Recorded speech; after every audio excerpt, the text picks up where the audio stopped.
کے رسول فرما رہے ہیں کہ جب بے نمازی میدان محشر میں آئے گا تو کیا ہوگا؟ اللہ اکبر، اللہ اس سے سختی سے حساب لے گا۔ اللہ نرمی سے لے تو بھی ہم حساب نہیں دے سکتے، سختی سے لے گا تو کیا جواب دیں گے؟ کہاں سے لائیں گے وہ طاقت اپنے منہ میں کہ زنا کے بارے میں اللہ کو بتائیں گے، اللہ اکبر، چوریوں کے بارے میں اللہ کو بتائیں گے، غیبتوں کے بارے میں اللہ کو بتائیں گے، عورتوں پہ پاپ کی نظریں کرتے تھے یہ اللہ کو بتائیں گے، جوا کھیلتے تھے اللہ کو یہ بتائیں گے، سٹے کے دھندے کرتے تھے اللہ کو یہ بتائیں گے، اللہ اکبر، اللہ، کوئی اپنی ماں پہ ظلم کرتا تھا اللہ کو یہ بتائیں گے، زکاتیں ہڑپ کر جاتے تھے اللہ کو یہ بتائیں گے، اللہ اکبر، اپنی تنہائیوں میں زنا کی گندی فلمیں دیکھتے تھے اللہ کو یہ بتائیں گے۔ کیا جواب دو کہ اللہ کے بندو اللہ کی بارگاہ میں؟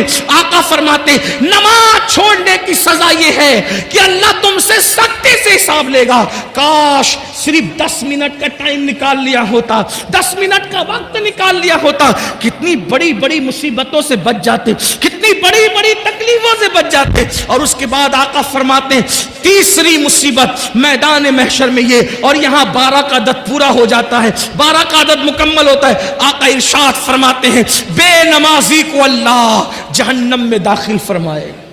بے نمازی کا ٹھکانہ جہنم ہوگا، اور جہنم کیا ہے؟ اللہ اکبر، اللہ کے رسول صلی اللہ علیہ وآلہ وسلم ارشاد فرماتے ہیں جہنم کے اندر اتنا شدید اور سخت ترین عذاب ہے نہ کسی آنکھ نے دیکھا نہ کسی کان نے سنا۔ آقا ارشاد فرماتے ہیں جہنم کا جو عذاب میں جانتا ہوں، آقا ارشاد فرماتے ہیں جہنم کا جو عذاب میں جانتا ہوں، اگر وہ تم کو پتا چل جائے تو تم ایسے پگھلنے لگو جیسے پانی کے اندر نمک پگھلنے لگتا ہے۔ آقا فرماتے ہیں اللہ کا عذاب جو میں جانتا ہوں اگر تم جانو تو تم اپنی بیویوں کے قریب نہ جاؤ، تم نکاح کرنا چھوڑ دو، تم اچھے کھانا کھانا چھوڑ دو، تم اچھے کپڑے پہننا چھوڑ دو، اور جنگلوں میں پاگلوں کی طرح بھٹکنے لگو۔ اللہ اکبر، وہ عذاب ہے۔ صرف جہنم کے عذاب کے بارے میں آقا نے فرمایا نا بے نمازی پر تیسری مصیبت یہ ہوگی میدان محشر میں اللہ اس کو جہنم میں ڈالے گا۔ سوچو، آقا فرماتے ہیں بخاری شریف کی حدیث کا مفہوم ہے کہ اللہ پاک جہنم میں سب سے ہلکا عذاب، اللہ جہنم میں سب سے ہلکا عذاب جس جہنمی کو دے گا وہ یہ کہ اس کے پیر کے اندر آگ کی جوتی پہنائی جائے گی۔ اللہ اکبر، جہنم میں سب سے ہلکا کم عذاب، بالکل پہلے درجے کا عذاب، یہ کم عذاب، سب سے ہلکا کم ترین عذاب کہ پیروں میں آگ کی جوتیاں پہنائی جائے گی۔ حدیث پاک کا مفہوم ہے جب اس جہنمی کو جس کو سب سے ہلکے عذاب کے طور پر اس کے پیر میں آگ کی جوتی پہنائی جائے گی تو اس کے سر میں اس کا بھیجا ایسے کھولنے لگے گا جیسے چولہے پہ رکھی ہوئی ہانڈی کے اندر پانی کھولتا ہے، اور پانی کھولتا ہے اور اس کا بھیجا کھول کے اس کے پیروں پہ گرے گا۔ یہ سب سے ہلکا عذاب۔ ایک حدیث پاک ہے جب جہنم کو بیل کے ناک کے ایک سوراخ کی طرح، بیل کے ناک کے ایک سوراخ کی طرح مشرق میں کھولا جائے گا تو مغرب میں جتنے لوگ کھڑے ہوں گے ان کی ناک سے بھیجا بہ کر کے گرے گا، بہ کر کے گرے گا۔ جس کو پورا جہنم میں ڈالا جائے کیا حال ہوگا میرے بھائیوں؟ صرف 10 منٹ، صرف 10 منٹ۔ 10 منٹ کیا ہوتا ہے؟ اگر مجھے یقین ہوتا نا کہ میں ایک ایک کے پیر پکڑوں گا تو وہ نمازی بن جائیں گے، میں کوئی مبالغہ نہیں کرتا، میں تمہارے پیر پکڑ کے کہتا نمازی بن جاؤ، کیونکہ دنیا اور آخرت کی ساری مصیبتیں نماز چھوڑنے کی وجہ سے، گناہ پر دلیری نماز چھوڑنے کی وجہ سے۔ مسجدوں کو آباد کرو، بچے کو نمازی بنا دو، گھر میں نماز کا ماحول بناؤ۔ سالن میں نمک زیادہ ہونے پہ بیوی کو مارا ہے، کبھی نماز کے لیے ناراض بھی ہوئے بیوی سے؟ بچہ اسکول نہیں گیا تو اس کو مارتے ہو، بچہ نماز نہیں گیا تو کبھی اس کو مارا ہے؟ نماز کو اہمیت دو، اور اگر سن لو نماز نہیں پڑھو گے تو پھر سن لو سیدنا فاروق اعظم کو جب زخمی کیا گیا شہید کرنے کے لیے، پورے بدن سے خون رس رہا تھا، آپ نماز کی تیاری کر رہے تھے، لوگوں نے کہا امیر المومنین پورے بدن سے خون رس رہا ہے اور آپ ابھی بھی نماز کی تیاری کر رہے ہیں. تو فاروق اعظم نے فرمایا لوگوں میں نے اللہ کے رسول سے یہ فرماتے ہوئے سنا کہ جس کی نماز نہیں اس کا دین نہیں. سبحان اللہ سبحان اللہ. اللہ کے رسول علیہ السلام فاروق اعظم بیان کریں جس کی نماز نہیں اس کا دین نہیں. جس نے نماز چھوڑ دی اس کا دین میں کوئی حصہ نہیں. جس نے نماز چھوڑ دی اللہ نیکوں کی دعا سے اس کا حصہ ختم فرما دیتا ہے. سوچو کتنا بڑا نقصان ہے. صرف 10 منٹ کا وقت نہ نکالنے پر کب تک غفلت کرو گے, کب تک رنگریلیاں کرو گے, کب تک دنیا کی رنگریلیوں میں رہو گے, کب تک دنیا کی موج مستیوں میں رہو گے. آخر موت ہے موت. ایک دن روح کا رشتہ جسم سے ٹوٹ جائے گا, ایک دن روح کا رشتہ جسم سے ختم ہو جائے گا اور یہ وجود بے جان ہو کر ایک دن قبر میں اکیلا پڑا رہے گا. مگر یاد رکھنا میرے بھائیوں کوئی کام نہیں آئے گا, نہ ماں نہ باپ نہ بیوی نہ بچے.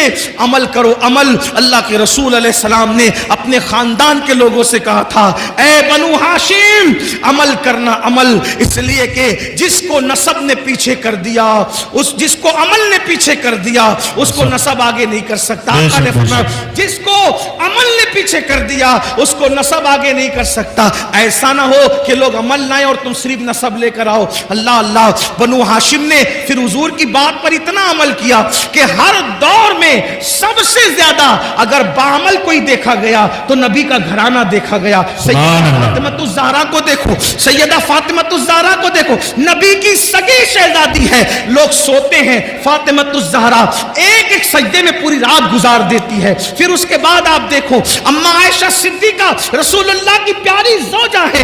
اللہ اللہ جب راتوں کو عبادت کے لیے کھڑی ہوتی تو جہنم کے عذاب کو یاد کر کے اتنا روتی کہ صبح کو آپ کا دوپٹہ ایسے نچوڑا جاتا جیسے دھو کر پانی نچوڑتے ہیں, ویسے اما عائشہ کے آنسو نچوڑے جاتے. اتنا روتی تھی رسول اللہ کی پیاری زوجہ. اس کے بعد امام حسن کو دیکھ لیں, امام حسین کو دیکھ لیں, مولا علی کو دیکھ لیں, غوث پاک کو دیکھیں. پھر 40 سال تک عشاء کے وضو سے فجر پڑھنے والی ذات نبی کے خاندان میں ملے گی. سرکار غوث اعظم 40 سال تک معمول رہا عشاء کے وضو سے اپنے فجر کی نماز پڑھی, پوری رات عبادت کرتی. سرکار غریب نواز 97 سال کی عمر پائی. اول کے 27 سال دن کو بھی کبھی سو لیتے تھے, کبھی رات کو بھی سو لیتے تھے. آخری کے 70 سال نہ دن کو سوئے نہ رات کو سوئے. بابا کتب کہتے ہیں ہم نے غریب نواز کو کبھی سوتے نہیں دیکھا, ہمیشہ عبادت میں دیکھا. یہ وہ لوگ ہیں جن پر مسلمان ناز کرتے, جن پر اہل اسلام ناز کرتے ہیں. ان کی عبادتیں یہ اور اپنے اعمال دیکھو. ہم گھمنڈ میں, ہم تکبر میں کہ ہم جنت میں جائیں گے. مجمع الزوائد کی روایت ہے اللہ کے رسول علیہ السلام نے فرمایا جو اپنے آپ کو قطعی اور یقینی جنتی کہے میں محمد اعلان کرتا ہوں کہ وہ جہنم میں جائے گا. سبحان اللہ سبحان اللہ. نعرہ تکبیر, نعرہ رسالت. علماء اہل سنت بہاری طیبہ کانفرنس جشن دستار بندی علامہ سید امین القادری صاحب کو بلا.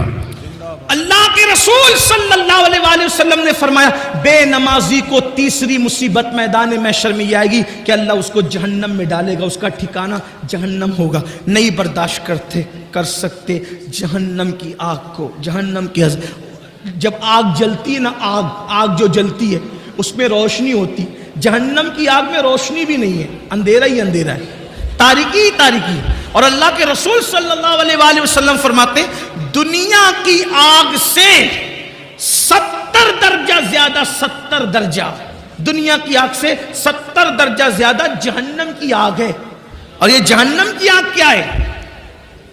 علامہ فقی ابو اللہ سمرقندی رحمت اللہ علیہ لکھتے ہیں یہ آگ کے بارے میں کہ جب دنیا کی اندر آگ لانا ہوا تو 70 مرتبہ رحمت کے پانی سے جہنم کی آگ کو دھویا گیا اور پھر آگ لے کر کے ایک پہاڑ پہ رکھی گئی.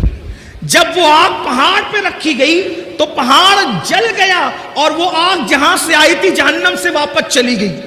وہ آ کر پہاڑ کو جلا کر واپس گئی, یہاں رہ نہیں گئی, آ کر پہاڑ کو جلا کے واپس گئی. تو پھر پتھروں میں اور لکڑیوں میں آگ پیدا ہو گئی. آپ بتائیں 70 بار رحمت کے پانی سے دھل کر کسی پہاڑ پر پڑ جائے تو اس آگ کی حرارت اور تپش کا یہ عالم ہے، تو وہ جو جہنم کی ڈائریکٹ آگ اس دنیا کی آگ سے 69 درجہ زیادہ وہ آگ ہے۔ اور پھر وہاں کیا ہے؟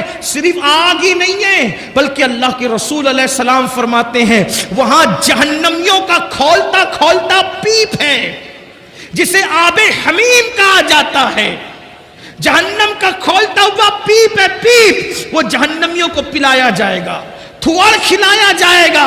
اسی طریقے سے اللہ کے رسول صلی اللہ علیہ وآلہ وسلم ارشاد فرماتے ہیں جہنم میں کنواں ہے جس کو جب الحزن کہتے ہیں، یہ غم کا کنواں ہے، غم کا کنواں۔ اس کا حال یہ ہے، اللہ اکبر، اس کنویں کے اندر جو بچھو ہے، اللہ کے رسول علیہ السلام ارشاد فرماتے ہیں اس جب الحزن جہنم کے کنویں کے اندر جو بچھو ہے وہ بختی اونٹ کی طرح موٹے موٹے ہیں۔ اور وہ کس کے لیے؟ وہ بے نمازی کو ڈسنے کے لیے۔